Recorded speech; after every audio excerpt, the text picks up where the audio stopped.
Karena tidak merasa curiga sedikit pun, saat itu juga ia malah mengajak Saleh untuk sekedar singgah di dalam. Saat masuk ke dalam rumah, Vika ini sempat berpamitan untuk pergi ke kamar sebentar guna berganti pakaian.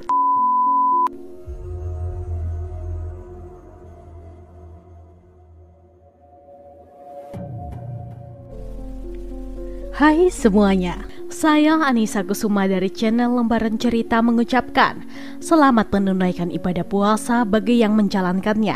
Semoga di bulan yang penuh rahmat dan berkah ini kita diberi kesehatan dan juga keselamatan. Amin ya Rabbal Alamin. Di video kali ini saya akan membahas kasus pembunuhan yang terjadi di Indonesia. Nah, daripada kelamaan, yuk langsung kita bahas. Rafika Hasanuddin atau yang lebih akrab disapa dengan Vika, berusia 23 tahun, merupakan seorang perempuan yang tinggal di sebuah rumah yang berlokasi di perumahan Yusuf Bauti, Jalan Manggarupi, Kecamatan Sompaapu, Goa. Ia merupakan alumni dari Universitas Indonesia Timur, Fakultas Farmasi. Menurut beberapa teman dan keluarganya, Vika dikenal sebagai seorang perempuan yang baik, solehah, dan juga sangat ramah kepada siapapun. Selain itu, ia juga sangat aktif dalam kegiatan organisasi di kampusnya dan sempat menjadi mahasiswi terbaik di kampus tersebut. Beberapa tetangga juga mengatakan bahwa saking baiknya Vika ini seringkali memberikan makanan atau uang kepada beberapa pekerja di kompleks perumahan tersebut. Salah satunya kepada seorang satpam yang bernama Saleh. Nah, sedikit informasi mengenai profil dari security kompleks tersebut. Saleh berusia 28 tahun, merupakan seorang satpam yang sudah lama bekerja di perumahan Yusuf Bauti. Diketahui ia sudah mempunyai seorang istri dan juga 2 orang anak. Menurut keluarganya, Saleh dikenal sebagai sosok suami sekaligus ayah yang baik, romantis, dan juga humoris. Selain itu, menurut rekan kerjanya, Saleh sama sekali tidak suka mencari masalah ataupun terlibat pertengkaran dengan siapapun. Namun meskipun begitu, pernyataan yang 180 derajat berbeda datang dari beberapa tetangga. Diketahui mereka menilai Saleh sebagai sosok laki-laki yang sangat nakal dan genit. Bahkan beberapa tetangga juga sempat memergoki Saleh sedang mengintip seorang wanita yang sedang mandi. Nah, Vika yang memiliki sikap dan sifat baik serta ketulusan hati yang sering membuatnya merasa iba dengan para pekerja, tidak terkecuali kepada Saleh. Vika selalu mengulurkan tangannya untuk sekedar membelikan makanan, kopi, rokok, dan bahkan tidak jarang sampai memberi sedikit uang untuk tambahan. Namun bukannya berterima kasih, Saleh malah menyalahartikan kebaikan itu dan berniat untuk mencuri harta benda milik gadis baik hati itu.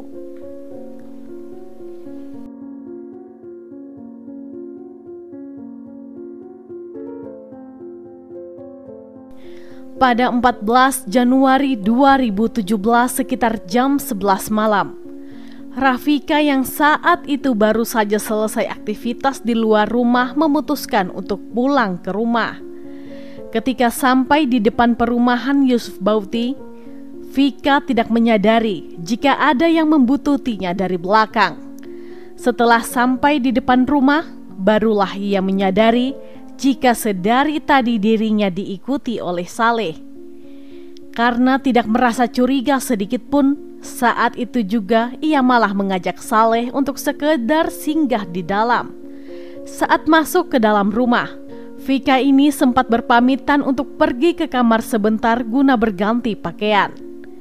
Namun sebelum itu ia sempat menaruh handphone miliknya di atas meja ruang tamu, sementara Saleh menunggu dan bersantai di ruangan tersebut. Setelah ia selesai berganti baju dan keluar dari kamar, Vika mendapati Saleh sedang mencoba untuk mencuri handphone miliknya yang tadi disimpan di atas meja. Namun karena ketahuan, Saleh pun langsung beranjak dari tempat duduknya dan secara tiba-tiba membenturkan kepala Vika ke tembok. Hal tersebut dengan sengaja dilakukan karena ia takut upaya mencuri itu akan dilaporkan kepada atasannya. Setelah membenturkan kepala gadis itu ke tembok, Saleh juga sempat memukuli wajah Vika berkali-kali hingga tidak sadarkan diri. Mengetahui bahwa gadis tersebut sudah dalam keadaan pingsan, entah setan dari mana yang merasukinya, ia tiba-tiba langsung mengambil sebilah pisau dari dapur. Setelah itu, Saleh langsung membunuh Vika dengan cara menggorok lehernya hingga nyaris putus. Selanjutnya, tubuh gadis yang sudah tidak bernyawa itu langsung diseret menuju kamar mandi, dan sesampainya di sana, Saleh yang saat itu merasa panik mencoba untuk menenangkan diri dengan menyalakan sebatang rokok. Sambil mengisap rokok, ia menghabiskan waktunya untuk memikirkan cara bagaimana menghilangkan jejak. Setelah itu terbesitlah sebuah ide. Ia langsung mengambil kain dan menutupkan kain itu ke bagian kepala Vika. Selanjutnya ia bergegas untuk mencuci pisau yang merupakan senjata pembunuhan dan kemudian membuangnya ke sebuah parit yang berada di belakang halaman rumah korban, beserta dengan handphone milik Vika yang tadinya akan ia curi. Setelah semuanya beres, Saleh langsung mematikan semua lampu di rumah tersebut dan keluar melalui pintu belakang menuju ke pos satpam melalui jalan lain yang tidak searah dari rumah Vika. 2 hari kemudian, atau tepatnya pada 16 Januari 2017, Saleh yang mulai merasa ketakutan bahwa aksinya ini akan ketahuan oleh warga, memutuskan untuk bersandiwara agar kecurigaan pihak kepolisian nanti tidak akan mengarah kepadanya.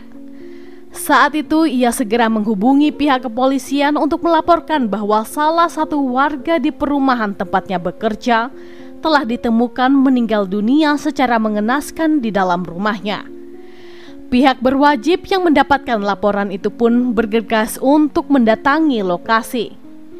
Sesampainya di sana, olah TKP segera digelar untuk mencari jejak-jejak dari kasus tersebut. Di rumah itu, seorang gadis bernama Vika ditemukan tergeletak bersimpah darah dalam kamar mandi dengan kondisi leher tergorok dan kepala terbungkus kain. Selain itu, pihak kepolisian juga menemukan beberapa barang bukti yang diduga merupakan senjata pembunuhan seperti sebilah pisau, obeng, dan sebuah handphone yang ditemukan di sebuah parit belakang rumah korban. Nah, sebagai orang yang pertama kali menemukan korban, tentu saja Saleh ini dijadikan saksi oleh pihak kepolisian. Ketika dimintai keterangan, Saleh mengatakan bahwa pada malam itu ia sempat melihat paman Vika masuk ke dalam rumah tersebut. Namun setelah seluruh keluarga korban diinterogasi, ternyata tidak ada satupun orang yang keluar dari rumah saat kejadian itu berlangsung. Pengakuan dari pihak keluarga itu pun tentu saja membuat pihak kepolisian justru semakin menaruh curiga kepada Saleh karena dianggap telah memberikan pernyataan palsu. Berdasarkan hasil olah TKP, ditemukan banyak sekali sidik jari milik Saleh yang bertebaran di isi rumah. Tidak hanya itu saja, pihak berwajib juga menemukan 12 jejak kaki dari sepatu milik Saleh serta sebuah puntung rokok di dalam kamar Vika yang diyakini biasa dihisap oleh pria yang bekerja sebagai satpam itu. Kecurigaan pihak kepolisian ini juga semakin dikuatkan oleh 2 anjing pelacak yang sering mendekati dan menghendus badan Saleh berkali-kali. Dengan bukti-bukti sebanyak itu, status yang awalnya seorang saksi pun segera ditingkatkan menjadi tersangka. Awalnya tentu saja Saleh ini tidak mau mengakui perbuatan kejinya. Ia terus-menerus mengelak apa yang dituduhkan. Namun ketika pihak kepolisian menunjukkan semua bukti-bukti yang mengarah kepadanya, Saleh akhirnya menyerah dan mengakui jika memang benar dirinya lah yang telah melakukan pembunuhan tersebut. Pada 19 Januari 2017, pihak kepolisian secara resmi menetapkan Saleh sebagai tersangka utama dalam kasus pembunuhan Vika. Di dalam interogasinya, Saleh mengakui semua perbuatannya. Untuk motifnya, ia mengaku bahwa dirinya terpaksa melakukan pembunuhan tersebut karena takut jika Vika akan melaporkan perbuatannya kepada sang atasan. Hal itu dikarenakan ia sempat kepergok akan mencuri handphone milik Vika. Saleh mengaku bahwa ia sama sekali tidak ada niatan sedikit pun untuk membunuh Vika. Awalnya ia hanya tergiur untuk mencuri barang-barang berharga milik sang gadis itu saja. Namun karena situasinya berbeda, akhirnya ia pun memutuskan untuk menghabisi korban karena tidak ingin kehilangan pekerjaannya. Atas perbuatannya tersebut, Saleh kemudian dijerat dengan pasal 338 KUHP tentang pembunuhan. Sidang perdana untuk kasus ini pertama kali digelar di Pengadilan Negeri Sungguh Minasa, Goa pada 16 Oktober 2017. Majelis Hakim Pengadilan Negeri Sungguh Minasa akhirnya menjatuhkan vonis hukuman penjara selama 17 tahun karena Saleh terbukti bersalah secara sah dan meyakinkan telah melakukan tindakan pidana pembunuhan. Demikian kasus yang bisa saya ceritakan untuk hari ini. Gimana nih menurut pendapat kalian? Silahkan sampaikan pendapat teman-teman di kolom komentar. Dan semoga dengan adanya video ini kita bisa belajar untuk lebih waspada dan selalu berhati-hati dalam menjalani hidup. Saya sendiri tidak akan pernah bosan untuk mengingatkan, selalu libatkan Tuhan di setiap tindakan kita, karena kita tidak akan pernah tahu apa yang akan terjadi ke depannya. Oke, sekian dulu untuk video hari ini. Mohon maaf jika ada salah dalam tutur kata. Dan jika menurut kalian channel ini bermanfaat, mohon supportnya dengan cara mengklik subscribe, like, komen, dan jangan lupa untuk menyalakan tombol notifikasinya, agar kalian tidak ketinggalan saat kami upload video terbaru. Sampai jumpa di video selanjutnya. Bye-bye.